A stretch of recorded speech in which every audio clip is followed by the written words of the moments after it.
We made a catch can. This week, Black Friday, oil catch cans, and 20 valve covers just about wrapped up. Let's just look at this thing a little bit more. From plastic to billet. Let's put it right here so we can see it.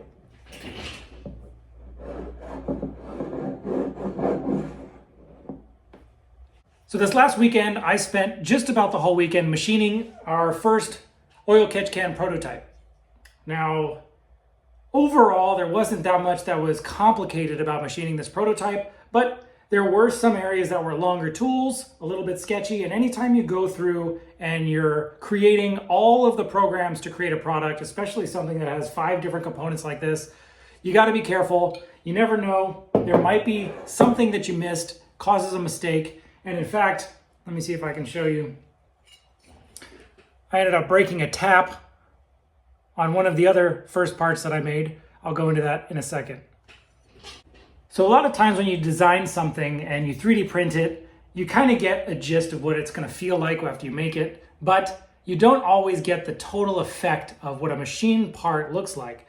Now, a good example is this cover here for the oil catch can. So while the plastic piece looks kind of cool, the tool path on the face of the billet part really adds character to the way that the finished product looks. It's sort of like a little added bonus when you get something like a cool looking tool path on a finished product, because you can't really model that or know exactly what that's going to look like when you're 3D printing. The body of the catch can is a pretty simple piece, so you don't get a ton of benefit from the machine part, but it does look pretty cool. Now, pretty much the only mistake I made when I was proving out the programs to make all of these pieces was this one tapped part right here, which is a M6 1.0 tap. And for some reason in Mastercam, I chose it as a drilling cycle instead of a tapping cycle. So it fed in at the correct feed rate, but then instead of reversing the spindle and pulling it out, it actually just decided to pull straight out and broke the tap. Now, unfortunately, this is actually a spiral flute tap. So it's very difficult to remove a spiral flute tap because a normal tap removing tool would have fingers that go straight down and grab the tap, and then you can twist it out. But because a spiral flute tap is spiraled like a drill, none of those fingery tools are going to work. So this is just a scrap piece. So I got lots of questions about how I was going to do a sight glass and what I was going to use for the overflow for the cap. What I ordered was some nylon tubing and some push-to-connect fittings. I really like these push-to-connect fittings because they're serviceable, you can pull them back apart again, and they also swivel. So for example, on this cap, you can actually twist the cap while the hose is connected so that you can remove it.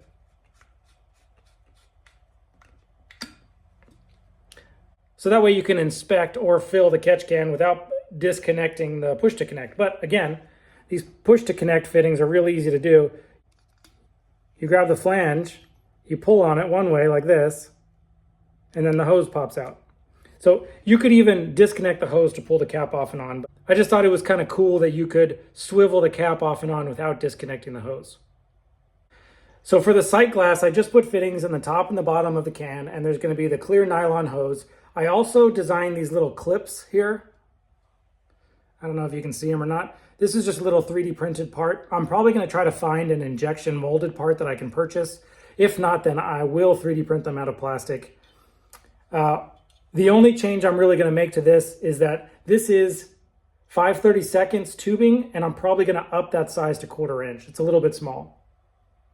So this prototype will give me something that I can put in my car and I can go testing and I can make sure that everything works okay, that the reservoir works correctly, it fills and drains correctly, and that the catch can works good with the breather. There's no real issues. What I want to keep working on, even after we do the pre-order, is I want to go through this can design and create a really nice baffling system inside. When I first designed this part, it was just a cavity with hose fittings on the outsides of it. This is something that I could fill with like a steel mesh and it would work pretty good, but I want to go a little bit further. And what I'm going to do is I'm going to put some bosses on the inside here, and I'm going to have a laser cut sheet metal plate that diverts oil away from the breather filter itself and also will separate the steel mesh away from the breather itself. so that air can escape without being blocked or restricted, but we still have that stainless steel mesh inside that's really good at pulling oil out of any mist that's coming in from the engine. Our drain fitting is going to be the same thing. It's just this little screw petcock deal. If you wanted this to go back into the engine, this is just an 1/8 pipe fitting, and you could run a rubber hose or any type of -4, -6 hose back down to your oil pan if you wanted to recirculate it. The only other significant change I'm going to make is the top of this can was a -10 fitting. This is about the -10 size, and I realized that that's probably not going to be large enough for somebody running 2 -10s into it. So I'm going to up the size of this 10 on top. I'm going to switch it to a -12 ORB. So the pictures of the final product that we put on our website for the pre-order are going to show this -10, but it's going to be a larger -12 when I machine them. For the 20 valve covers, we're just about done. Pretty much everything is machined except for the oil caps. This week, I made these front cover plates. This is the part that attaches to the timing cover. This is a 3-operation part. We usually start with this side, which is what I consider the bottom of the part, but it's actually the top in the programming. Then it goes and it does this side, and then I flip it vertically and we do these top holes here. This is a snug fit on the sides onto the valve cover. I'll show you a clip of that here. And this sort of just presses on, and then the holes align, and then you're gonna screw the screws in. Now, we're probably gonna ship these disassembled, and I will make a video of how to go through and install all this correctly for when you put the valve cover on your car, so there's no questions at all. One of the other pieces that we finished for the valve covers this week were all of the baffles came in from our laser guy. So next door to us, we have a CNC laser and bending company, and they laser cut all of these baffles for us and send them out for plating. So these are what's called a clear zinc plate.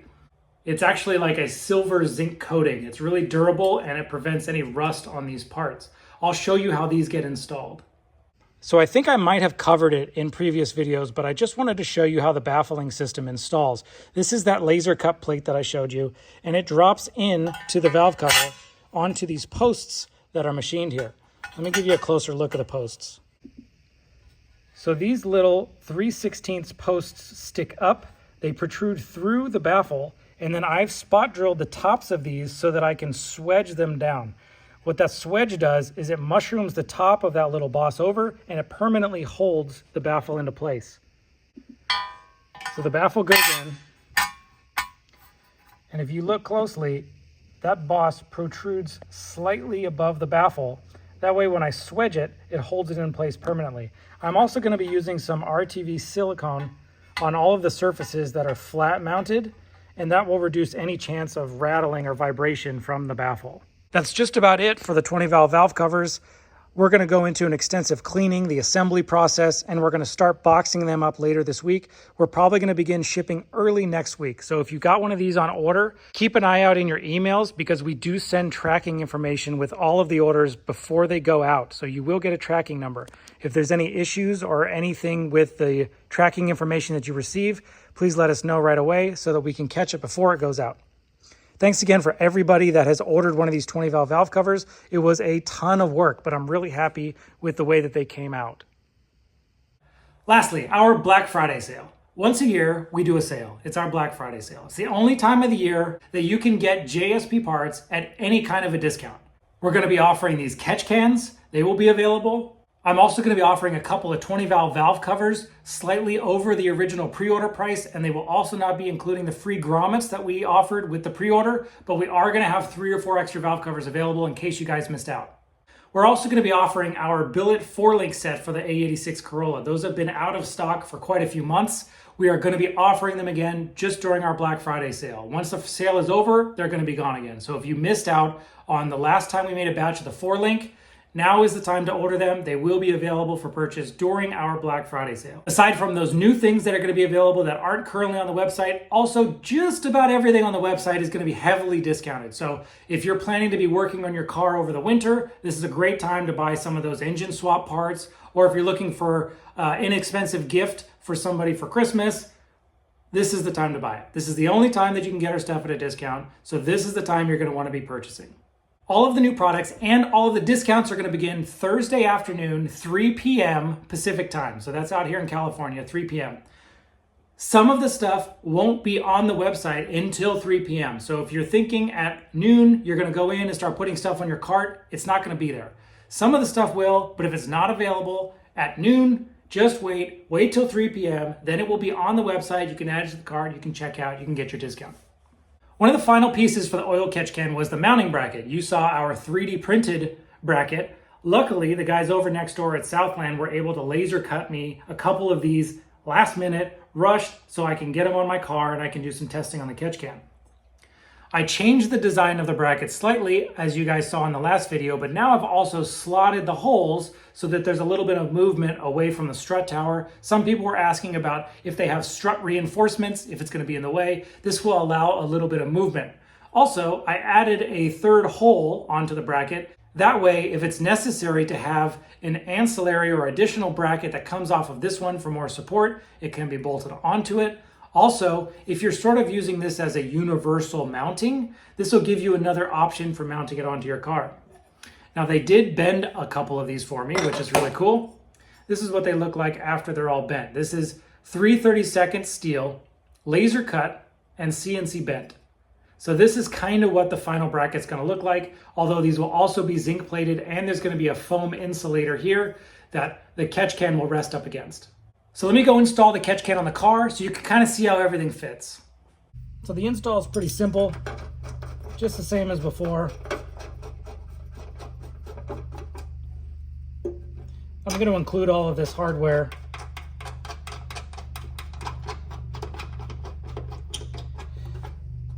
But now since it's slotted, there's a bit of movement in this in case there's some clearance issues for you. So I'm going to slide it all the way over this way because I don't have any of those clearance issues.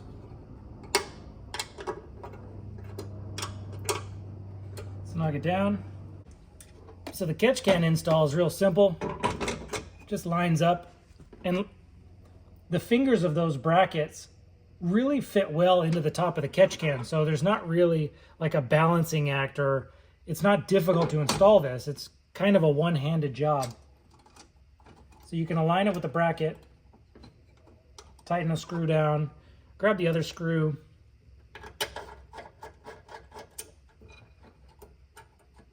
tighten down the other screw,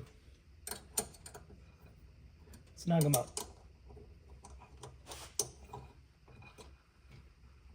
So you can see this mounting bracket compared to the 3D printed one is much, much stiffer, just like I thought it was going to be. So let's get a closer look. So here's the catch can installed. Now the way that the overflow is routed from the factory is off the top of the radiator cap, and then the hose just sort of wraps around and it dunks into the top of the overflow bottle. That's cool, I guess. But if you want it to look a lot cooler, I like routing the hose underneath the radiator bracket, down the front of the support, and then back up the frame rail to the bottle. That's kind of why I didn't do the hose down inside the cap, and I did it on the front here. So if you route the hose down along the frame rail, and then you come up under the catch can, you can sort of get rid of that hose that just travels across the top of everything. If you want to go even further, you could always just put a 90-degree fitting on this that points down this direction, and this would be pretty much gone. So here you can see the sight glass that's going to show you how full it is. This is going to be very visible from the front of the car. And then the overflow, in case your engine is overheating and all of the coolant is dumping out into this can, the top of the cap is vented, and this hose runs down along the side of the sight glass on those little 3D printed clips. And then I just have it turned so that it dumps down underneath the frame rail. This is very similar to how the factory one is. I think the factory one actually dumps in this corner right here. So that should be totally adequate for releasing all of the coolant. Again, I'm going to go in and I'm going to update this small clear tubing to 1/4-inch tubing. You'll probably see that when I list these for sale in the ad because I ordered that today. It'll be here tomorrow. I'll just retake the pictures with the larger tubing, but you get the idea. So the draining is the same. It's just this little petcock fitting. Lots of room here, even on engine swap cars, to just put a little cup or something that you can drain the oil into. It might not have seemed that obvious when I first designed this catch can, but The reason the fittings are on the side is because I designed this can to pretty much be flush with the strut tower. And that's so if you have ITBs or things sticking out here, if it doesn't hit the strut tower, it's not going to hit the catch can. That's a design on purpose. Now, what you can do is, because these are on the side and low, it allows you to route these hoses either down or straight back or up at an angle. It gives you different options on routing those hoses. Now, because it's even with the strut tower, that makes it real easy for routing these hoses just along the strut tower. So if you wanted to make a bracket that attaches to the strut tower to hold the hose, you can do that. Or if you just wanted to come up and over the intake manifold into the engine, you can also do that. So here's what it looks like after almost a month of design and 3D printing and changes, and now machining over the weekend. My concept is pretty much a reality. So this is a prototype that I'm just going to seal together with some RTV, and then I can put some miles on this just to make sure everything works correctly. Over the next couple of episodes, what I'm going to do is I'm going to go into how I really want to seal this nicely. So maybe you guys can have a little bit of feedback on it. I'm not familiar with lasers at all. I was thinking possibly I could laser cut some gaskets to seal it all together, or I could go as far as trying to design an O-ring groove on all of the sealing surfaces to get it to seal together. But there are some constraints when it comes to O-rings, like I'm going to lose some capacity. It's going to require additional machining. Maybe some of the tool sizes are going to change. But those are the things I'm going to start going into like in our next week's video. So if any of you guys are familiar with laser cutters, I'm pretty naive when it comes to laser cutting and what's going to be required if I wanted to cut some cork gaskets or some paper gaskets for sealing that up. Let me know in the comments if there's any suggestions on different laser cutters. Anyway, so that's probably a good place to wrap up. Catch can is going to be bolted in my car. I'm going to do lots of testing. And the next couple of days is pretty much just going to be Stacy and I fielding all of the questions and orders during our Black Friday sale. So that's about it for this week in the shop. I'm just going to be testing that oil catch can, and Stacy and I are going to be going nonstop on our website to make sure that everything is ready for Black Friday. If you guys have any questions about the sale, feel free to DM me on Instagram or put a comment below and I'll try to answer it as quickly as possible. Thanks again for watching. We'll see you guys next week.